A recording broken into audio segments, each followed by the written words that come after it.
And we welcome Sean Avery to the show, who chronicled his life and hockey career, including his time with the Rangers, in his new memoir, Capades, a memoir of fast living and tough hockey. Sean, thanks for coming in. Thanks for having me. I'm a Ranger fan myself. One of the things you write about in the book a lot is how unique playing in Madison Square Garden is, scoring a goal, getting in a fight. And it takes some flack, Madison Square Garden does, because it's corporate. There are guys in suits in the first couple rows. But what, in your mind, made it so unique?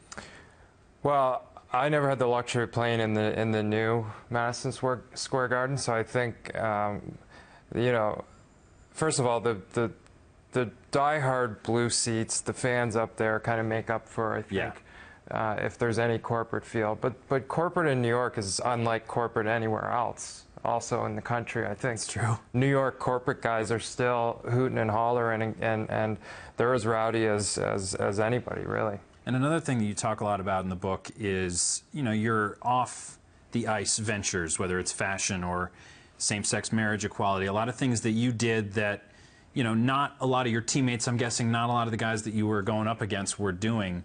Is that something that you think hockey players can do more of?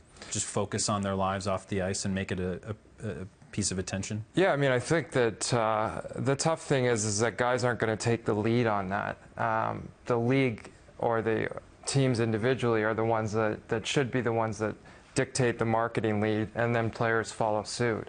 I think right now, you know, there's not really any of it happening. So guys are a little bit gun shy. Certainly you have your own channels now through social media to be able to express yourself, but still it's a very slippery slope that you have to be careful with, and I think now guys just think it's not worth it. There are some epic stories. You should read the book. I keep saying that, but you really should, about Martin Brodeur in there, as you might expect.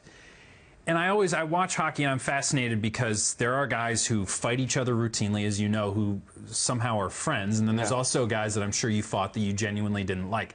Does each player have kind of a mixture of the two? Guys on the other teams that you almost use for energy, use each other for that, and then also guys that you genuinely dislike? Yeah, I mean, I think Mike Richards was a guy that I fought all the time in Philly, and whenever we saw each other, we enjoyed each other. I've had a beer with him a few times.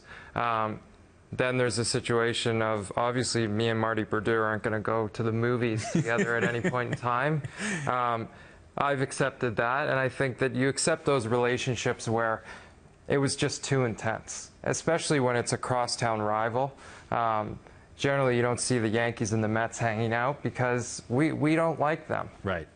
And do you think, what do you think the future of fighting in hockey is? Because a lot of the guys now that fight are like you, where they're a genuine goal-scoring threat while also being able to fight and give your team energy.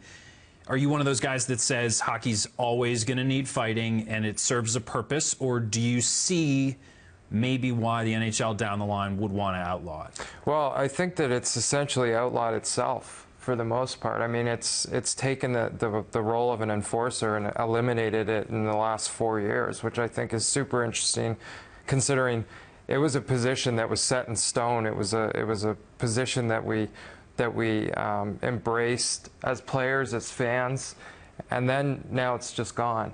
So I think because of the salary cap era, dollars are too valuable now, and you have to have guys that can skate.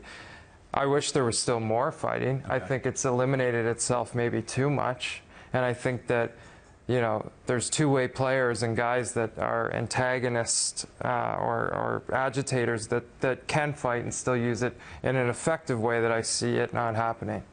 A lot of people at this network cover John Tortorella when he was the coach of the Rangers, and you're very honest in the book about a lot of the things you went through with him, the beginning, the end, what it was like to play for him. Do you think your issues with him were widespread amongst your teammates and the guys that you talk to across the league? Obviously, he's coached national teams as well. A lot of people know about his reputation. Were they widespread, or were they personal for you?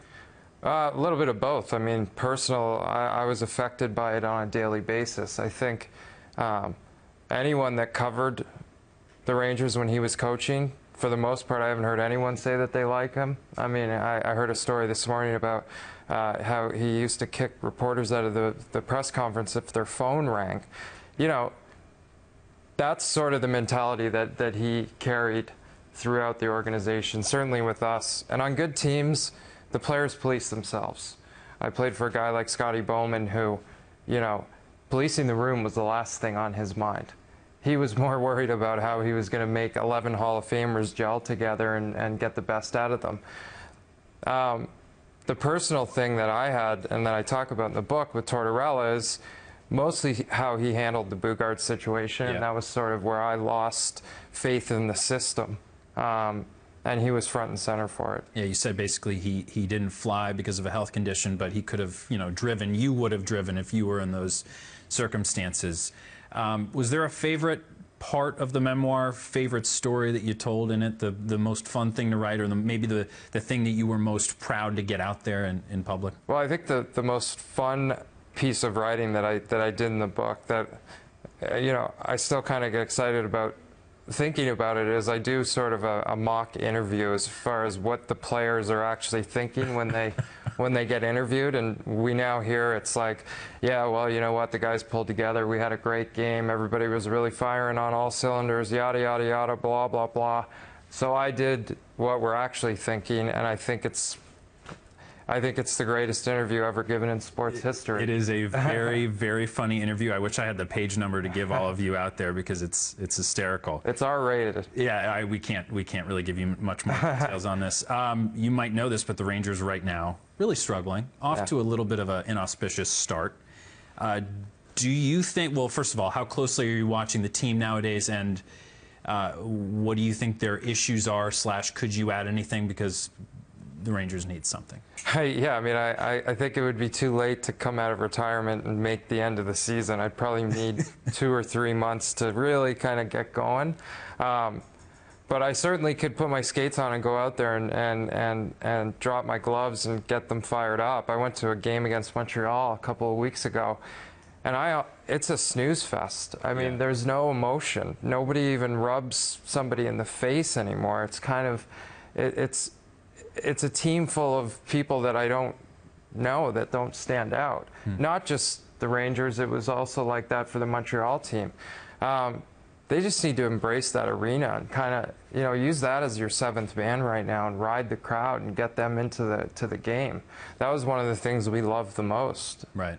Was the ability to have that adrenaline shot from the greatest arena in the world, and the fans that were either on top of you because you weren't playing, or they were so happy and they were with you that they pushed you along, and that's what they have to kind of tap into.